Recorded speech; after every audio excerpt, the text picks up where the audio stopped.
Itong events na nasa media ngayon at social media, nangyari ito outside company premises. And although it happened not during an official event, we believe that GMA can take notice of it because the three involved are under contract with GMA.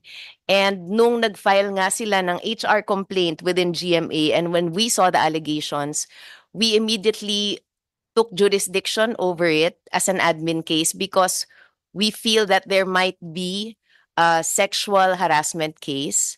So what we did was we immediately issued a preventive suspension order to the two being accused by Mr. Sandro Mulak.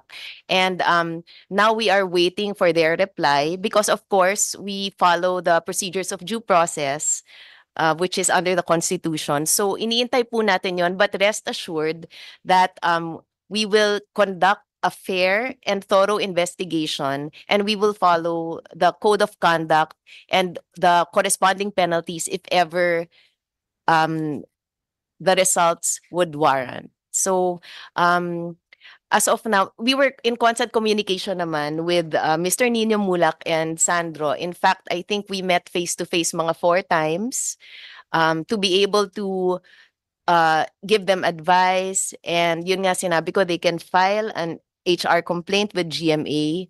At nung pumutok po to sa media, na hindi rin kasi nila inaasahan na pumutok to sa media, nag-advise na rin ako sa kanila na